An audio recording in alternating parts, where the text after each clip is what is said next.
po sa inyong lahat. Magandang gabi po.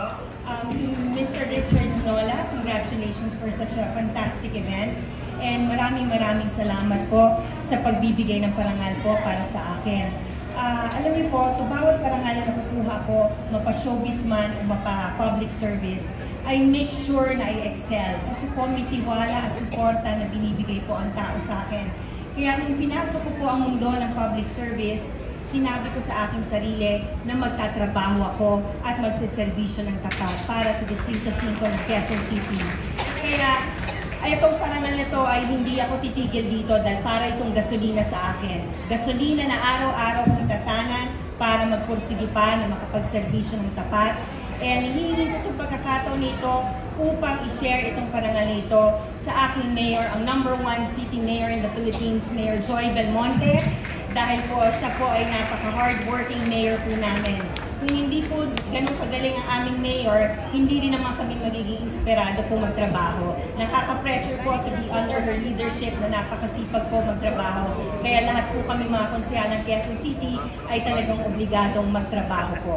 Kaya hinahatid ko rin po itong parangal na ito para sa Distrito 5 po at sa buong barangay officials po ng Distrito 5. Hindi ko po isosolo ang credit nito dahil kung hindi rin naman sa pakikipagtulungan ng mga officials ng aking barangay sa bawat barangay po ng 14 barangays ng District 5, hindi naman po ako mag-excel.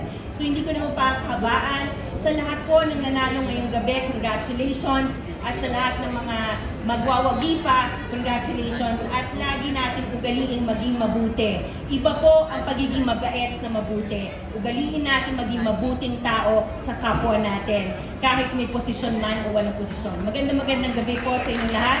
Ako po si Konsihala Aiko Melendez ng District 5, nagsisilbi po na may aksyon at malasakit. Magandang gabi po sa inyong lahat. God bless you.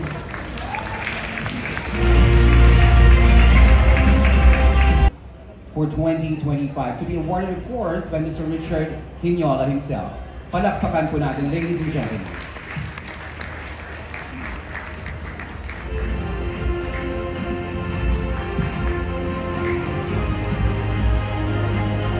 Please remain on stage as well, Honorable Councilor Aiko Melendez, as you will be joining with the rest of our first batch of awardees for Outstanding Men and Women of the Philippines 2025.